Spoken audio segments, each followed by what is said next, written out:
Kia ora koutou. Welcome, welcome, welcome to the next in our student series where we're here with Jeasy Sehgal, who is exceptional.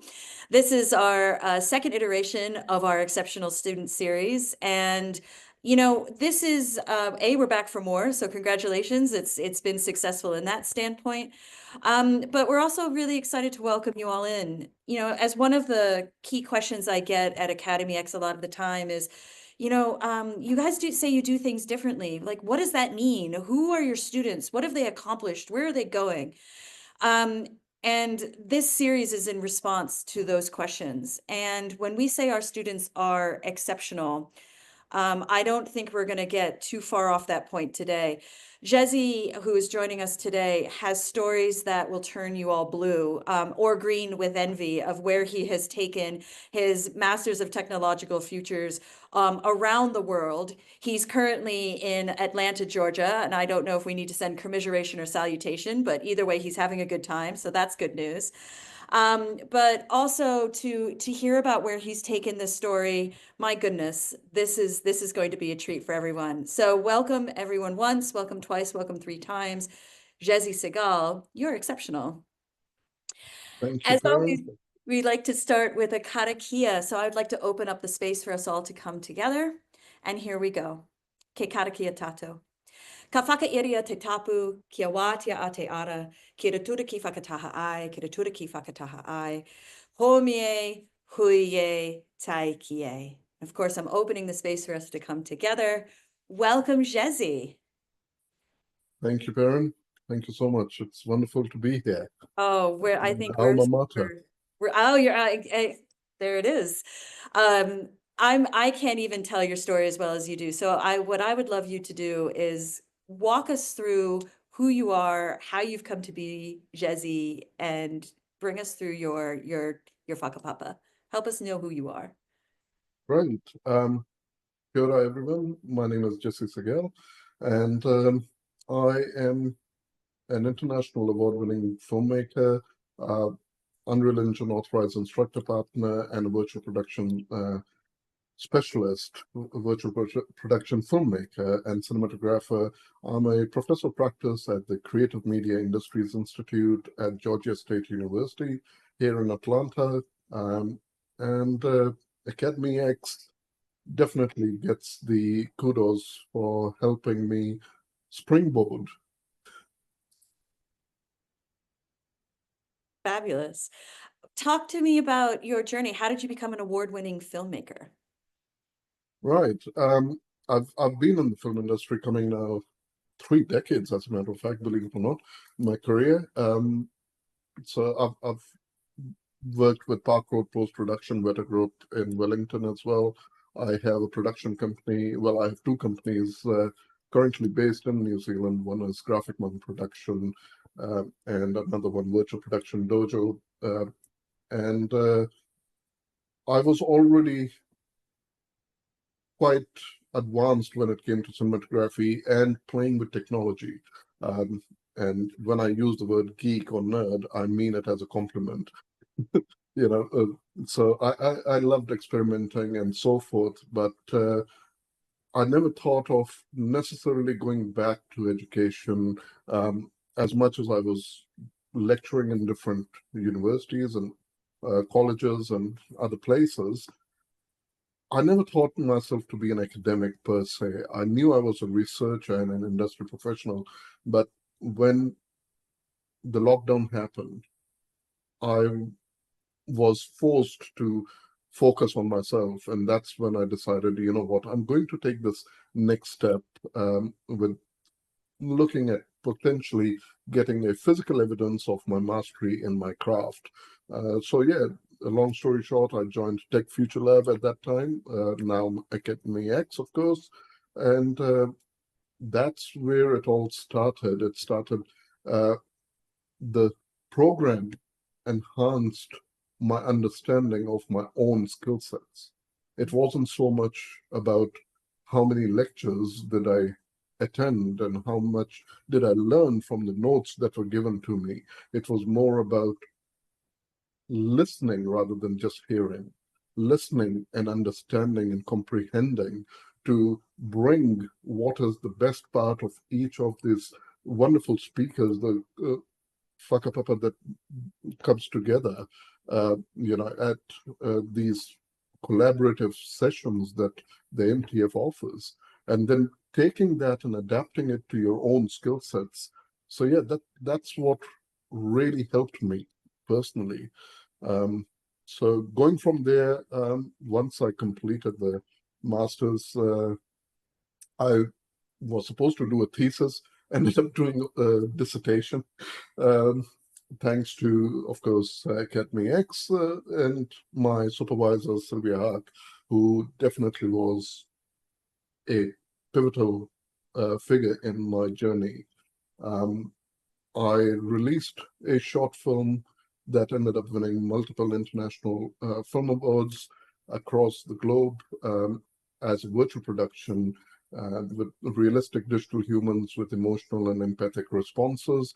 And I also created Virtual Production Dojo, a brand new training academy, a contemporary academy, uh, which became the inaugural and the first and the only New Zealand-based Unreal Authorized Instructing Academy, where we actually help talent in the creative industries, in the film industries, in the broadcast industries to quickly upskill, to use the emerging technologies out there, including AI, including Unreal Engine, Game Engine, and so forth, and actually get the talent ready in New Zealand, in Aotearoa, and to help them be kia mai and to be courageous and just take that step forward and not be afraid of, hey, I'm an adult student going back to education. Is that really for me? So it's about taking that next step. Absolutely. Where can are your films located on YouTube? Can we find those out in the world of the interweb? Absolutely. We'll put those links in a moment in the All chat right. as well. We'll share. And yeah, you can see that the pilot episode is on YouTube. The other episodes are in production. If only I can get some more time to get onto them. Yeah, and last year, in 3 weeks, I did another one called Osiris Code that has ended up winning multiple awards as well. So yes, absolutely, I will put those links in a moment. So your project with us at Tech Futures Lab academyEX was actually making a series of films. It was actually looking at the let me go one step back, Karen. So I had written a live action script, and then I decided to convert it into an animation-based episodic. But then I took it one step further where I wanted to research realistic digital humans, so not just 3D characters. How, if I was creating a digital twin of you or Maheshi or Francis or anyone, how do we ensure that the audience who know you and seeing the digital twin can actually have compassion towards your digital twin the same way they would have towards you? Now, I'm sure everyone knows the term uncanny valley. However, the uncanny valley cannot be crossed. It's a natural process. But if we can have emotional and empathic responses, the asymmetries of nature built into the digital twins, that is what helps as a suggestion for the audience to traverse the uncanny valley into believability. So that was where my research focus went. And I ended up putting all of that together into a pilot episode uh, for the thesis project. That's amazing. And so how did that pilot program and that thesis project lead you to the next stage of your journey? Yeah, I mean, ended up once I finished the master's, of course, I ended up trying to push forward my research, but believe it or not, I was a little too advanced in Aotearoa at that point, 2 years back. and I was one of 30 worldwide specializing in virtual production and realistic digital humans. Straight out of the master's program, I got a sponsored PhD option from Sydney University, which I actually ended up refusing. And then I got this opportunity from Georgia State University, and it was just an amazing opportunity for a new master's in fine arts program in digital filmmaking, virtual production, and visual effects. And it was a brand new program, which means it's a blank canvas where I can push the boundaries of my research, my own specializations. So yeah, long story short, October 2022, landed in Atlanta, and I've been at it since then. 2 years now. I mean, one of the things that we really talk about is creating impactful futures, and we're on a mission to help, everyone in the world figure out how to create an impactful future as a way of making this world a better place. How it sounds like now that you're in education as well, that you've got the same opportunity to do that. Aren't some of your students doing some amazing things from this program as well? Indeed. As a matter of fact, the inaugural course that I taught for this MFA program here at GSU ended up becoming one of top 5 US-based courses in virtual production. My research assistant, who's doing his second master's, primary master's in philosophy, and has ended up winning international film awards on every continent till date, and just entering into his 3rd year. His name is Bobby Majok, amazing young artist. And recently, a group of my graduate students ended up designing the entire National Mall with the Capitol Building, the White House, and a broadcast pavilion for news media, which was, not sure if it's a good thing to boast or not, but it was an election set that was used by Fox Corporate and Fox DC. So yeah, it's amazing to see, when you can inspire young people and pass that knowledge, that passion forward. It's something else, isn't it? So now that so you know lots about academyEX, you know a lot about your students, you know about the journey of gathering knowledge itself. When you think about passing on some of that learning that you've done, what's the one piece of advice that you would give to someone who's starting their learning journey either at academyEX or in the world, but probably at academyEX?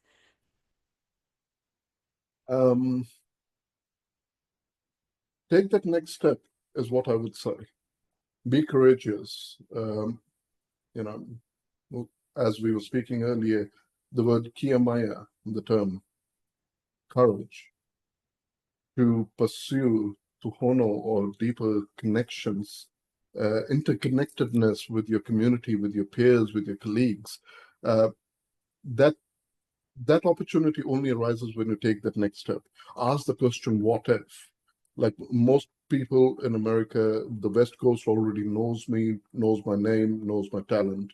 The East Coast, not so much. They know my name, but now they are learning that I belong to my name, right? It's because they're coming and looking for me to consult on the projects and so forth. And one thing they all say is, you're humble, that I'm quite humble, and I always try to help others become better in their own knowledge. And I think that is something that is a key part of academyEX, not only in our supervisors, not only in our leadership teams, but also the actual candidates who are coming into this program. Proud to say, Gen 12, the first inaugural online MTF program, and we had never met each other in person because of the lockdowns. However, we made it a point every week to have a corridor, for an hour or 2 hours, you know, a virtual wine, cheese platter, you name it. But that was the heart of the whole program for us, because the stories that each of us were sharing with others brought us together as a core team to do amazing, magical stuff. So take that next step and ask the question, what if? And if people ask you, what are you specializing in? Your answer needs to be, I specialize in impossible. Okay. Let's say that What again. about that? I specialize in impossible, because the term impossible says I am possible.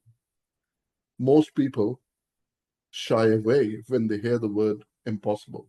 But Mm. if you take that next step and be courageous and do what is impossible, you establish a benchmark. And that's when you become a specialist. Don't join the crowds. Start a club of your own. Proud of your own. I think that's two pieces of great advice. What if, and start a crowd of your own, of impossible dreamers. That's amazing. Um, how do we, I'm interested in sort of two things. When we think about the success that you've had, and it's impressive. Um, it feels that that sense of success has evolved over time, and that, as you said, you're incredibly well known. You've created this amazing, you've basically started a new field, and it's from the research that you've done here with us, at academyEX, you've created this brand new field. How's your definition of success evolved over time based on that journey? That's a really deep question, Perrin. Yeah. Well, you said impossible. Right, you got me on that one. Like everyone else, spending over 2.5 decades in Aotearoa in the industry, I was also chasing pursuits that were only physical in terms. However, the thing that I was not looking within myself was the fact that I'm an academic, I'm a researcher, and I'm an empath, and I want to actually add value to others. Once I realized that, and big thanks goes to academyEX, of course, and the program that I managed to get through, is success for me now is about connections, genuine, authentic connections. It's about the relationships I've built with my peers, with my colleagues, with the supervisors who ended up becoming my peers in the industry, the students that I'm instructing now, that I'm helping them establish themselves. And the fact that they hear me say that your success is my success, and it's not the other way around. I never go asking people, do you know who I am? I know who I am, but the world will know who I am when my students, my peers, my colleagues are successful. Then the world will come asking them, who was the one who mentored you? And that's when I'm successful. For me, that interconnectedness and relationships is what success means today. I've guided the empathy that we've brought into the technological space, the moments of genuine human interactions that have enabled my innovation in my research comes from the fact that success was all of my team members getting through their masters. And if somebody was falling behind, as a group, we added value to each other. And that was just Gen 12. But suddenly, I don't know what gen we are in now for the MTF. But if you take that collectedness of the whakapapa of everyone who've been through all the programs, that is success to me. That is pure gold. Those values, I think, resonate so much with how we teach and how we communicate and how we collaborate. We talk about we're now in Gen 25, just so you know, you were halfway there. And we recognize that the community of the cohort is one of the most powerful and valuable things you can do, that can support anybody undertaking a challenge like, dreaming big, asking what if, doing something impossible. Knowledge, you need 50% of that of knowledge, but 110% of that is the support of your cohort and your community. Do you think that those, I'm repeating a questions, but forgive me, I think it's important for everyone to hear, but it sounds so much that the values that you've talked about that are so important from you, are really so important to us as well. And did you find that experience to be amplified when you were studying with us? Oh, absolutely. Studying with the academyEX and the MTF program not only challenged me, but it also gave me perspective. So definitely the short answer is yes. And I'll add two more, yes and yes. But also nurturing the Kaupapa driven approach to learning, uh, being rooted in a purpose that aligns to your own personal value. Not being born in New Zealand, being born in India as an immigrant in New Zealand. I mean, I'm a Kiwi for all purposes, but when I joined the MTF program, the one thing that I had to get my head around was the Kaupapa Maori aspect of the MTF program and writing about it. And yes, we had wonderful speakers talking to us about it, but it did not make any relevance to me. Reason being was I was trying to just hear what they are saying. But when I started listening, it was no different than what my own values were. So the moment I actually pulled the cork out of my ears and I actually paid attention, those were the exact values that I already have instilled from my ancestors, from my parents, my grandparents, and everyone else. And then it was just learning how to incorporate that into my specialization, and I'm really excited about furthering my research, not in realistic digital humans, for a particular reason, and that is to bring that interconnectedness that I saw during my own academic journey, and not only in my research, but in the people that I connected with. So again, sorry, a long-winded answer. I am a professor now, so You're entitled to the long response. It's all good. I am going to invite anybody who does want to ask questions of Jeasy to pop your questions in the QA part of the Zoom call. While you think, I mean, this is just an opportunity to dig deep into some serious knowledge around digital creation, humanity, the idea of being on film. Like we have an expert in the space here, so I invite you to ask a goodie. While folks are bringing those in, I'm going to say, what's next on your horizon? What you going to do next with your smarts and your arts? oh, so much. Rule the world. I'm just kidding. Uh, well, I'm really excited. As I mentioned, currently I'm working on furthering my research in the realistic digital humans with emotional and empathic responses, where we are now incorporating AI algorithms from NVIDIA, where I have released a prototype already of my digital double for IP sakes, intellectual property protections, and what I'm looking at is how can we interact with them, and that stems from the fact that not only bringing history back to life, the people who have passed before us, and the ethics thereof, our Tamariki today don't understand the ancestors who have passed. They just read in books, but what if they could actually interact with them?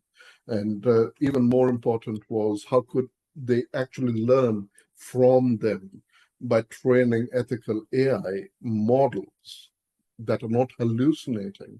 Um, and to take it one step further, and this comes from a very personal space in my research, is losing a loved one. losing a parent, losing a grandparent. Instead of once a year, just remembering them on their anniversary, what if you could simply open up your device and say, hey, mom, I just got a promotion. What would mom say? Right? How would they react to you? It's a therapeutical purpose as well, and a psychological purpose as well, but also going to the next extent of helping vulnerable communities who past COVID have become socially extracted. They all have friends, they have followers, but they don't interact with others. They don't do well in social environments. Those anxieties, we can help them cross that bridge. It's not a sickness, it's an acquired habit. And the more we communicate, the more we converse with others, we get more confident. So again, coming back to that interconnectedness, and of course, and make wonderful films and win more awards, and all hopefully fly back to Auckland and my Learjet soon. Yeah, come back and study. We have a great question, which is asking about how do you see the film creator space evolving, and what big trends should folks who are interested in digital film production or just making movies here be thinking about?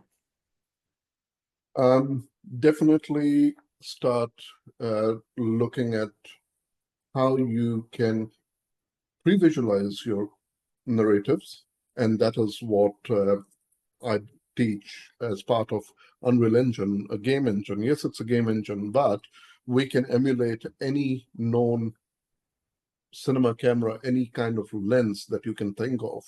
For example, a red camera that is used in the film industry, to hire one could start from 150 plus thousand. Why, as an indie filmmaker, storyteller, you need to go down the track? We can actually do it all for $0 inside the engine. We can create any known real life location in its entirety inside the engine. So definitely experiment with emerging technologies. AI is good. Don't be afraid of it. It is a tool, same as when Microsoft Word came out. People had to put down their chisels and hammers. Nobody lost jobs. So don't rely on it. Don't be tool specific. Become solution specific. You have a story to tell. Reach out to me. I'm on LinkedIn. I live and breathe on LinkedIn. Connected over with 10,000 people and more. Run your ideas past me. Let's collaborate. Take that next step. Now is the time. From New Zealand Film Commission and all other communities are doing great. However, remember, I was in New Zealand and I struggled through the same channels you may have, or you are. Don't wait for others to give you the permission. You have to give yourself the permission. And the tools, the technologies today have given you that permission. You don't As have a did computer good academyEX. enough? Yeah. You don't have a computer good enough? You can use cloud computing. It costs less than $50 a month subscription. You don't have to spend $10,000 to buy a computer today. Yeah. As did your education journey here at academyEX too. Of course, and the Virtual Production Dojo. A plug. That goes without saying, except we're going to say Yeah. it. We'll fix it in post. Jeasy, thank you so much. We've hit time. Oh dear, we do have we do have actually an interesting one. Can I go on just another minute, Maheshi? Oh yeah, Do please. you have another second? So we've got an interesting one around, in terms of film design and art, what restrictions will this technology have long term? And I think we're thinking in terms of this like constraints. You've talked about the constraints financially, but I think this is sort of bumping into that kind of ethics arm and the scaling arm. Ethics is a big one, Yeah. definitely, when it comes to AI. All these what do you call, the strikes that have happened globally Yeah. with SAG-AFTRA, Writers Guild, and so forth, were all based around ethics. And I personally suggest don't just go with the cheapest option out there. Do your research, look into what is being provided. Stick with Google Gemini, that is good. Stick with Open AI Chat GPT, that is good. Claude, that is good. I These are love ethical stuff. But more than that, if you are brave enough, go to NVIDIA. They have the whole framework that you can create your own large language models that you can train. Imagine training a large language model on Tereo, right? Now, Yeah. I'm not very good in Tereo, so if I was training it, they would be biases. But somebody who has been born and studied in Tereo, they train it, it's going to be ethical, right? So that's what I would suggest. Film industry is standing with arms open, accepting all this that is coming. Production companies, of course, are always looking at the flip side of the coin. But as I'd like to tell the industry, till date, the pyramid was like this. The producers were on the top, the creatives were on the bottom. Now it is here. Mm. It's the creatives who have the power. User-generated content, UGC, the creator power, is where we are living today. All right. The producers are the end of the food chain. The financiers are the end of the food chain. You have a movie made, don't look at Netflix. They don't care about your story. They're interested in intellectual properties. Go to Tubi, go to Amazon Prime. You own your intellectual property. You made a movie, you made a story for people to see. Then do that. Money comes as a result of what you're doing for yourself and others. I love that. We're in our creative era. Return on intention, ROI, not return on investment. Um, Thank you, thank you, thank you, Jeasy. It's been just absolutely remarkable. Everyone, I think we just have to say thank you so much to Jeasy and his insight. We're on a roll. Our next student series is with Louise Nash, who created Circularity, a organization that looks at how we create sustainable through circular systems. She also started her program here at academyEX and built an entire business on the idea that she worked on here. So if you're looking to make a career shift, education's a really powerful way to make that happen. I'm going to close us with a karakia to close the space, but Jeasy, your mana and wisdom and knowledge today has just been, it's been inspiring for all of us. I thank you for spending this time with us. Me karakia tato. Ka whakairiria te tapu, ke waitia ai te ara, kia turaki whakataha ai, kia turaki whakataha ai, homie huie, tai kie. Katoa, everyone. Ka kite ano.